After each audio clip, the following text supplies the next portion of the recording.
Pues desde el punto de vista del ritmo, que para él era un tema obsesivo, y desde el que él de algún modo estuvo reflexionando, primero en la herencia que recogió de la poesía tradicional española, del cancionero, de las canciones infantiles, pero también en relación con la poesía europea, con la poesía francesa en particular. El tema del ritmo en Claudio fue todo el rato determinante, y claro, para un cantante exmoderno como yo, rockero todavía de vocación, pues el que un grandísimo poeta español casi contemporáneo, es decir, yo me acuerdo que en la época de la movida, en los bares que yo frecuentaba, se hablaba mucho de Claudio. No llegamos a conocerlo, pero estaba ahí, su presencia estaba en la ciudad, estaba en el ambiente, ¿no? Y bueno, el tener ahora mismo el privilegio tremendo, la suerte de que a un cantante le encarguen hablar algo relacionado con la música y con Claudio Rodríguez, pues ya te digo, pues es un honor. Esta ciudad siempre es, ¿cómo decir?, una sensación que airea el alma y que te ilumina, ¿no?, cada vez que pasas por aquí. Y el conocer a uno de sus hijos en la intimidad de su pensamiento me hace sentir que se ha establecido ya un lazo que necesito profundizar, en el que necesito ahondar. Entonces a lo mejor me veis por aquí paseando otras veces ya como medio de incógnito. Sí, de estudiante de filosofía, que es lo mío. Yo era estudiante de filosofía vocacional cuando enredando me metí en un local de ensayo que entonces se llamaba el local de la Orquesta Futurama, no te lo pierdas. Y dimos con el nombre más acertado y mediático de Radio Futura unas semanas después, y ahí se enredó la cosa. Yo estaba terminando filosofía, volvía de París, empecé el doctorado en París bajo la dirección de Gilles Deleuze, que entonces estaba muy de moda, pero Radio Futura se lió la cosa. Y ya hasta hoy me cambió la vida, cosa que agradezco, porque el oficio musical, el oficio de cantante vagabundo, me regocija todavía, me lo paso muy bien. La enseñanza de los músicos es tan importante como la de los libros para mí. Tengo la suerte de tratar con gente, con músicos de primerísimo orden, que me ayudan a pensar también y a sentir mejor. Y bueno, que quiero decir que agradezco el giro hacia el oficio musical, pero la vocación filosófica no se apagó. Y bueno, sigo estudiando, y hace unos días, queridos amigos, he entregado mi tesis después de 18 años de currar a lo loco. Pues se llama Música en los fundamentos del logos. Lo digo con una entonación daliniana para darle un poquito de humor. Música en los fundamentos del logos, que quiere decir que, en mi opinión y la de algunos sabios en los que me apoyo, pues en Grecia antigua la música era la enciclopedia del clan y de la tribu y del demos.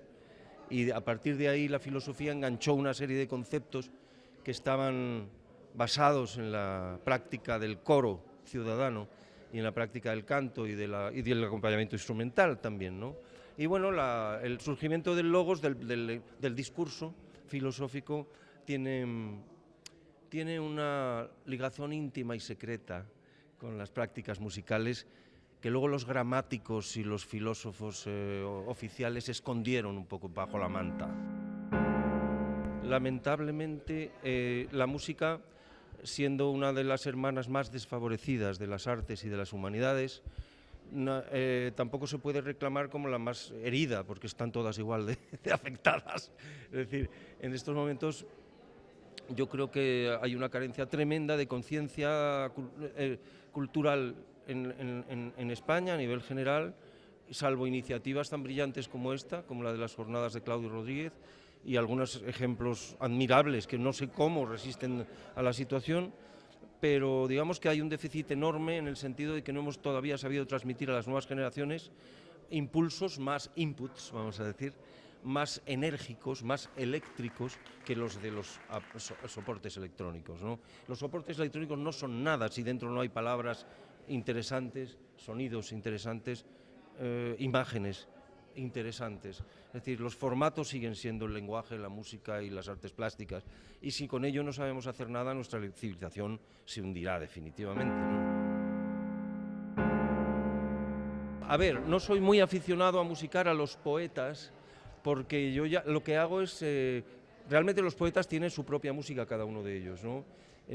No solo desde el punto de vista rítmico, que es el más evidente, porque el metro es legible en el verso escrito, sino porque hay una música interior y una especie de movimientos en ondas sonoras, y en ondas de pensamiento, vamos a decir así, ¿no? Entonces hay una musicalidad propia que cuando uno lee a un poeta lo que es necesario es captarla esa y no meterla en los 4 acordes con la guitarrita y tal y tratar de encajonarla ahí rápido. Eso a mí no me convence mucho. Sin embargo, hay otros autores que saben coger a un poeta y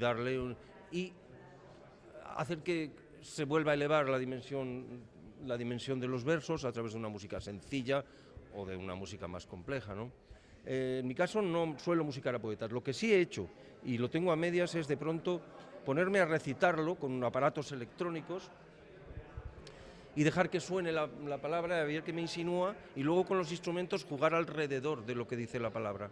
O sea, y tanto desde el punto de vista melódico como rítmico, como de la tímbrica, es decir, de la coloración de los sonidos, ¿no? Buscar lo que la palabra y el pensamiento que está contenido en las palabras induce. Eso sí que me atrae. Es decir, jugar con el sonido, con los sonidos, musical o no musical, incluso con el ruido, en torno a la poesía y al pensamiento poético de un poeta, ¿no? Eso me resulta más atractivo. Musicar a los poetas, ya te digo, no me siento muy a gusto con esa idea.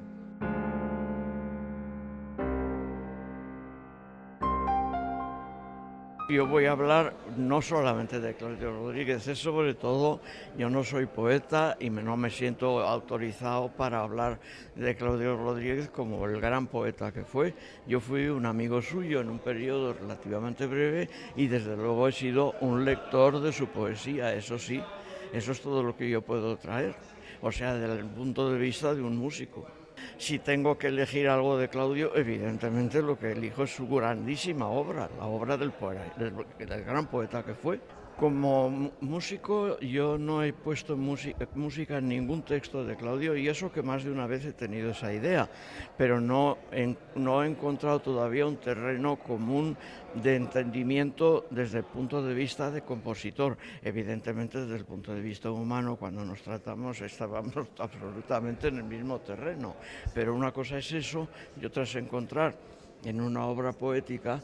Yo he podido poner música a poetas primero que están absolutamente muertos y otros con los que a lo mejor no me llevaba bien, pero sin embargo su poesía me atraía y eso es lo que no pasaba con Claudio hasta la fecha, porque eso puede cambiar mañana por la tarde, porque yo le leo frecuentemente.